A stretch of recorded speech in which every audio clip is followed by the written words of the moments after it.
Results వచ్చే రోజు చుట్టాలతో ఉండే రచ్చ మామూలుగా ఉండదు.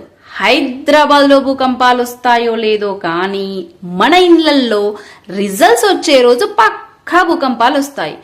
ఆ రోజు పొద్దున్నే లేచి దేవుడికి గట్టిగా దండం పెట్టుకుని, దేవుడా ఈ రోజు గండాన్ని గట్టెక్కించు చాలు అనుకోవడంతో స్టార్ట్ అవుతుంది మన డే. ఇక రిజల్ట్స్ కోసం హాల్ టికెట్ నెంబర్ ఆన్లైన్ లో ఎంటర్ చేసినప్పుడు బఫరింగ్ అవ్వడంతో స్టార్ట్ అవుతుంది అసలు సినిమా. మనకేమో లోపల ఫుల్ టెన్షన్. ఒకవైపు అమ్మగారు వచ్చి ఏమైందమ్మా పాస్ అయ్యావా అని అడుగుతుంది. ఇంకోవైపు నాన్నగారు వచ్చేమో ఏమైంది రిజల్ట్స్ అని అడుగుతుంటారు.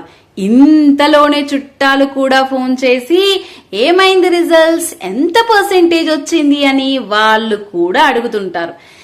ఇది కాదన్నట్టు మన పక్కింటి బామ్మ లాంటి వాళ్ళు కూడా వచ్చి మా మనవరాలు ఫస్ట్ క్లాస్ లో పాస్ అయ్యింది, మా మనవడు ఫస్ట్ క్లాస్ లో పాస్ అయ్యాడు, నీకెంత పర్సెంటేజ్ వచ్చింది, నువ్వు పాస్ అయ్యావా లేదా అని వాళ్ళు కూడా అడుగుతుంటారు.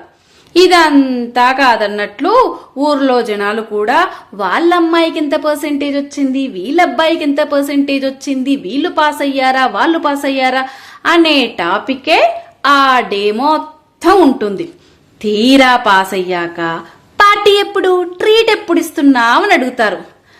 అమ్మయ్యా చివరికి దేవుడా గట్టెక్కించావని ప్రశాంతంగా పడుకుని ఉదయం లేవగానే మళ్ళీ మన వాళ్ళు కూర్చోబెట్టి రౌండ్ టేబుల్ సమావేశం పెడతారు. ఫ్యూచర్ ప్లాన్ ఏంటి అని స్టార్ట్ చేస్తారు. ఇలా ఉంటుంది మన వాళ్ళతో. ఏమంటారు? ఈ వీడియో మీకు నచ్చినట్లయితే లైక్ చేయండి, షేర్ చేయండి, సబ్స్క్రైబ్ చేసుకోండి. Thank you.